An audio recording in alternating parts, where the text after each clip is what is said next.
Do you remember Cousin Skeeter? Since the show's cancellation in 2001, the series hasn't been re-aired. While some episodes can be found on YouTube in Dailymotion, many of these re-uploads are home video quality, or dubbed in another language with hit or miss English subtitles.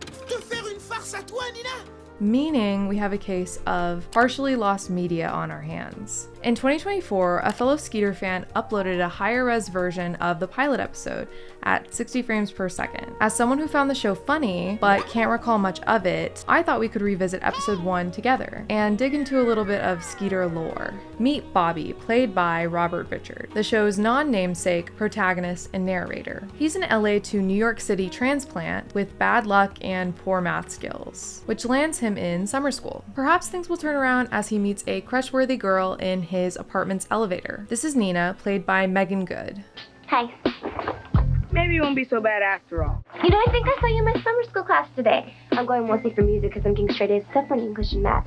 Which now I'm in the chorus too, but the teacher says I sing too loud. She keeps moving me to the back of class, so I just sing even louder. But anyway, this is my floor. See you later. Bye. Mac Daddy, I ain't. Hi, I'm Bobby.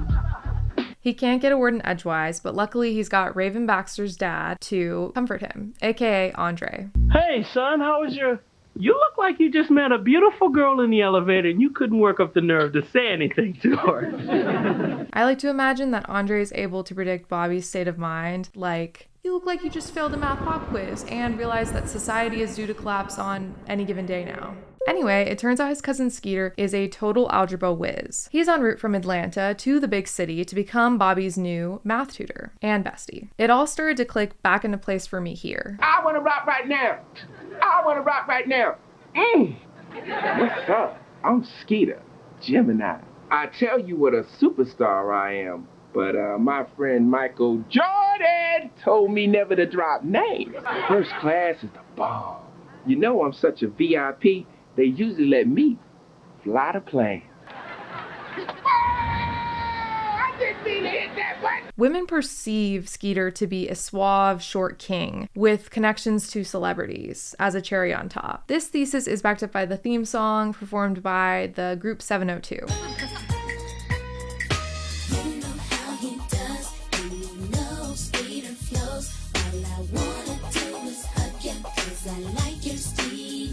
All the girls love his style. Skeeter drives us wild with his fly profile. Love your pretty brown eyes. Let's sit back and watch TV. Yeah. I've got to say, I do not like watching this puppet eat. Hey, Bobby, you got some guacamole? Because these chips are kind of dry. Hey, Bobby. The food has nowhere to go, so he's noshing down and spitting out simultaneously. It's just really awful, honestly. He turns up the charm real quickly to woo Nina on Bobby's behalf. What's up? Nina, this is my cousin Skeeter. Hi. Quick, somebody call heaven. There's an angel loose here.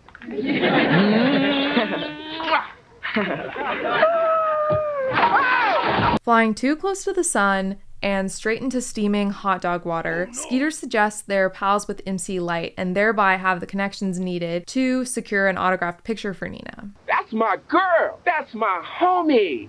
Stop lying. You don't know her. Girl, not only do we both know her, but I actually saved her life. You see, I'm a black belt.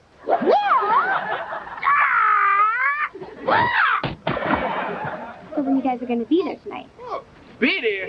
We're already on the guest list. Wow. Do you guys think that you could get me an autographed picture?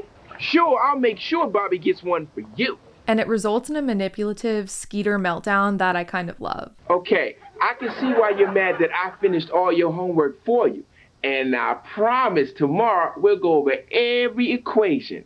But it's my first night in New York and I'm ready to get my freak on. Forget about getting your freak on. You've already caused enough trouble. Now, Nina, the only nice girl I've met is gonna think I'm a liar and a total loser, all thanks to you. You're right. I messed up everything again. I'm sorry. I'm not like everybody else. I'm short! I just wanted you to like me. I never had a best friend before, and I thought since you were family, things would be different. But no! No!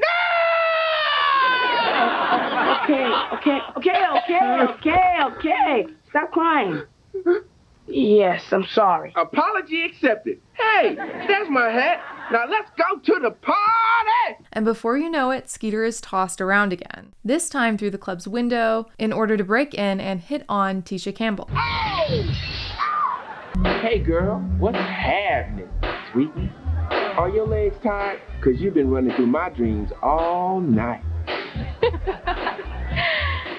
You're kind of cute. It turns out Cousin Skeeter does know MC Lyte, and he's invited to freestyle on stage. Skeeter does get that autographed photo as well, and then passes it on to Bobby for a future W with Nina. Too bad Nan didn't get that autographed photo of MC Lyte, though. Don't sleep on my skills. You got one? Yo, she's gonna love you for that. Me? She's gonna love you for that. I got it for you to give to her. Are you serious? Word is born. You're my boy, my dog. You're my ace in the place in the whole human race. Thanks, Skeeter. I really mean it. You're all right. Overall, I found this episode pretty enjoyable. Let's turn to someone who felt the exact opposite. Ray Richmond wrote this scathing review of Cousin Skeeter in a Variety article. He said, "The embarrassing Cousin Skeeter answers the intriguing question, what would the 1980s NBC comedy Alf have been like if its puppet were a jive-talker with a tude? This half-hour entrant in Nickelodeon's primetime Nickelodeon lineup is from Mike Tollin and Brian Robbins, the guys who created the significantly less offensive All That and Keenan and Kel for Nick. They apparently have set their sights on sending TV's view of black culture careening back to the Stone Age. The sitcom, complete with a painful laugh track that's curiously activated by straight lines, is teeming with agonizing black stereotypes." He could be making some fair points. Does this show's humor rely on racial cliches in an outdated, hurtful manner? Home at last, home at last. Ray definitely wasn't into this show's bit overall, upset that family members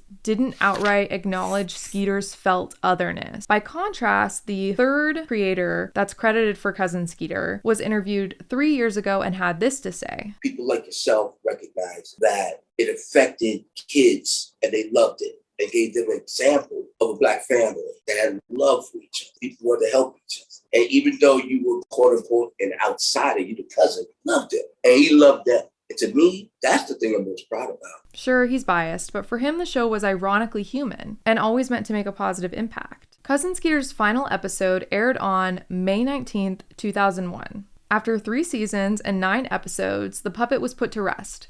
Kind of. At this point, it's become an urban legend that Cousin Skeeter was so violently slimed on Nick's Figure It Out that it forced the end of the show's production due to excessive green staining. Family style! All right, joining our Figure It Out family today from the Ozone, put your hands together for Cousin Skeeter. Right there at the end of the Thank you. So Skeeter, how you doing today? Fine, but is this suit slime proof? Maybe. All right, panelists, Skeeter. Chasing. Oh man, the slime is cold. It's going down my spine. Woo! Let's check it out again on replay. Courtesy of Slime Cam. Man, that's not right. A full facial slime, I say. Your eyes have even changed color now. All right, because he got slimed, that means Will is taking home a prize. This clip has been reposted on YouTube, and one commenter remarked, "The last season ended at a transitional period for Nick. The channel became much more blatantly business-oriented. I've also heard someone describe this exact topic as them shifting to a more suburban audience too. And yeah, let's just be honest, the channel was extremely white during the 2000s, and even some of the 10s compared to how amazingly diverse it was during the 90s. Another Reddit user mentioned, it was common for cable shows in the 90s and early 2000s to have 52 episodes so that the network could have 1 episode per week in reruns or syndication. They probably didn't even pitch a 4th season, as the 3 seasons 52 episode standard was commonly understood within the industry at that time." So this is more than likely how things played out. Skeeter even reappeared, crisp and clean, in a Nick Rewind interview with Megan Good and Anthony Padilla. We found him. I'm legit gonna cry. You, oh my God. Yeah. Such a big part of my childhood. Stop. I think he's in shock seeing me too. Yeah. Can you see the look on his face? I mean, he's he looks shocked. shocked. Yeah, Absolutely. he definitely looks shocked.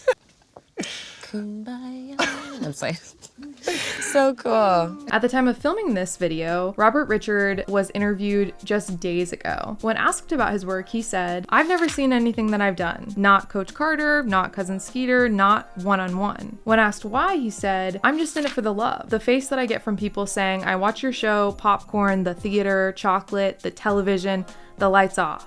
I just love the fact that people enjoy my work." And while this quote kind of reads as a stroke victim's last words, I get the sentiment. While researching this video, it became increasingly clear to me that people just want to rewatch Cousin Skeeter. Fans are wanting a Cousin Skeeter reboot now that Good Burger got a reboot. Yes. Yes. Have you and Megan talked about that at all? I don't know if we've talked about it, but you know, the stars are sort of aligning. Cousin Skeeter's creator, Brian Roberts, is the president of Paramount right now. So, yeah. And everyone's been sort of asking for things, and I think the fans kind of want us back together on the big screen, so yeah, we will see what happens. I fear that Nick reviewed the show long ago and came to the same conclusion as Ray Richmond, that the content may be too flippant for modern day audiences. For all its fans out there, I hope you gain access to that sweet, sweet Skeeter content in all its 4K beauty someday. At the very least, then we'd be able to judge it fully, not by its grainy remnants, but as a snapshot of the 2000s, flaws and all. And who knows, maybe Alonzo Brown's positive intentions would still shine through. In any case, thanks for checking out Cousin Skeeter with me. Subscribe if you'd like to see more videos like this, and until next time, wishing you well.